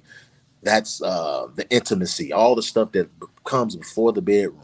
And we just got to get back to really, really working on ourselves so that we understand that it's our job to bring happiness to ourselves and arrive to the person we choose as a whole person, not a piece of you. Just like you can't give a piece of you, which that little 2-letter word, co, That's what that means when you say co. You can't give your children just a piece. You got to be there. You go out of you can go to Hawaii and somebody call you and say something happened with your child. You still a parent. You still a parent. So at the end of the day, we have to find a way to be honest with ourselves and make the choices that are going to allow us to be a whole family and defy the odds around us that say family can't exist anymore. So I love y'all. I think I'm appreciative for the guest, Win James tonight. Lord Tyron Joe, we gonna holler. Man, I'm out. Bad, scrutinize me. Appreciate it. All right, and to our special guest tonight, any final last words? I mean, I'm gonna tell you, I'm blown away right now. Like, I am blown away. Do I have any final last words? I want to end on Michael Polo's question. How am I going to teach my daughter to balance both the masculine, and feminine energy? It begins with one, me not down talking or disrespecting her father. 2, it is helping to cultivate and build a strong relationship with her father. That is on me because it is important and it will impact her later down the line. If she does not have a positive relationship with not only just him, but with like my dad and my grandpa. Come on. And so helping her build strong relationships with men and understanding how men are supposed to treat and take care of her. And it's honestly going to be through example.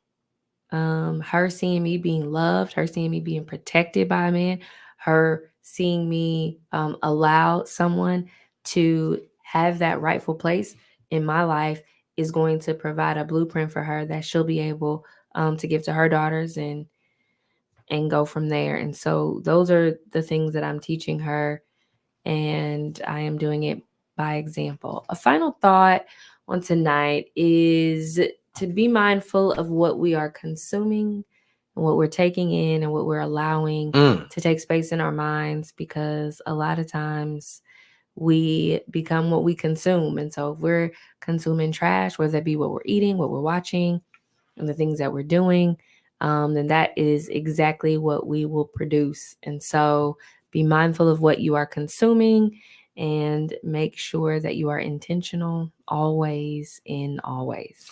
Well, thank you, Win James. I appreciate it. Let's go to the chat room. I want to give out the 3-shot DJ Trinity for all of my chat room guests. John wanted me to read the comments. There's so many of them. John. I won't be able to get to all of them tonight. But man, shout out to Stephen. What's his name? Stephen Cottrell. Shout out to you. Michael Polo, King Dwayne in the chat. Big John in the chat. Shout out to all of you all. Shout out to my panelists, Mr. D, Big John, King Dwayne. Shout out to my guests.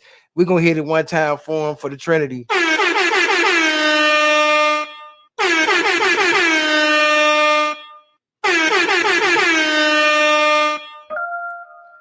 Man, all right, as we end this thing out, I'm getting ready to walk her to her car because it's a gentleman thing. Hey, I'm not trying to push up on her if you watch it. I'm not trying to push up on her. I'm walking to a car. But hey, you know what? I am tonight. Seriously, I am so. I mean, it feel like a weight. It feel like a weight has been relieved off of me to just have tonight a woman come and just reiterate the things that we have been saying for the past couple of years, and not only that, also say that there is power in her femininity. Oh my God! If we could just get all the other women, I'm gonna be a little biased, all the other black women in our community to just think that, to believe that about themselves. Do you know how much unity we would have? Do you know that we wouldn't even need a bank? I'm gonna get crazy now. We wouldn't even need a bank if we can get all our women to believe and to think how she thinking tonight. we would not need a bank, because if we need to borrow money, we'll have so much unity in our community till we could just ask each other, like, you know what, I'm down $5. Can you loan me $5? When I get paid, I'm gonna be able to give you this $5 back. But you know, we wouldn't even have to have that conversation, because the unity gonna be so strong in our community till we wouldn't even have to say that. We already know. He good for it. He gonna give me my $5 back. She good for it. She gonna give me my $20 back. Hello. You know what? I don't even want the $20 back. I don't even want the $5 back, because I know that's a good brother. I know he gonna take that $5 and do it for good, use it for good. Hello. I'm not even gonna try to cuss that brother out if he don't bring it back, because I know he's struggling. Come on, man. Tonight, y'all, I opened up tonight with a scripture, and we're gonna end with this scripture, and I'm gonna get up out of here. That scripture was Psalms 27. It was Psalms 27 verse 2. And it said, when the wicked came against me to eat up my flesh, my enemies and foes, they stumbled and fell. To those that are struggling tonight, that may have something afflicting them, struggling, some that is coming against you, enemies, people, naysayers, saying all kind of mannerism of evil against you. Guess what? Their day is going to come where they stumble and fall. Please be tuned back in with us. We ask everybody to please subscribe to our YouTube page, because we're probably going to come back live again before next Thursday. Thank you all. Have a great weekend. We know this weekend is a weekend that people are gonna be celebrating the holidays. Be safe. Carry your weapon if you need to. Be safe. Peace. Be blessed. Greetings, ladies and gentlemen. Tyrant Joe is here, host of the BZNZ Internet Talk Radio Show, and I am excited tonight to be here with you guys. Just stopping through real quick to give you the monthly greetings. And yes, we made it. June. 6 months in, halfway through the year, we made it. Summer is coming. Summer is here. That's right. And you already know my question. What have you been doing? What have you been doing to better yourself? What have you been doing to advance yourself? What have you been doing to market yourself? These questions I'm asking to myself. So what have you been doing? Also, real quick, got some announcements to make, and then I'm going to be out of your way. June is Black Music Month. Okay, June is Black Music Month, and with that being said, we are going to ask independent artists or even national recording artists, if you have a demo that you would like to for us to listen to, or whatever you want us to. If you say, hey, I want you to play this song in your program, guess what? I'm gonna play it for the month of June or however long. I'm gonna play it. So keep that in mind. Hit me up on my Instagram inbox, BZNZ Talk. Also, June is that good old summer month. Warm weather is here. That's right. Just a great time to be happy and excited about advancing and going to the next level. You get to eat you some fruit and drink plenty of water. That's right. Real men drink water, because what? Our ladies need us to be King Kong in the bed. If you don't drink your water, guess what? You can't use your third leg. Try it out. See. All right. Also, month of June, we got 2 holidays. No, I'm not a holiday person, but if we're going to celebrate holidays, we might as well hype up some of the ones that matter. And one of them is Father's Day. That's right, Father's Day.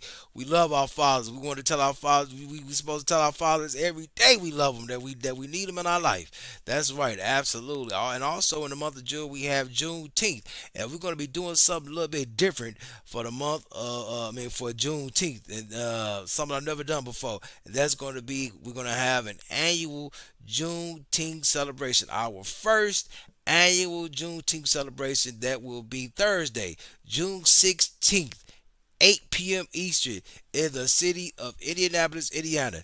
And if you are in that city and you would like to come, just send me an inbox. Send me an inbox on Instagram, or if you have my personal phone number, just hit me up. Text me. Say, Tyron, I'd like to come, and I will slide you, inbox you, text you that information. Absolutely.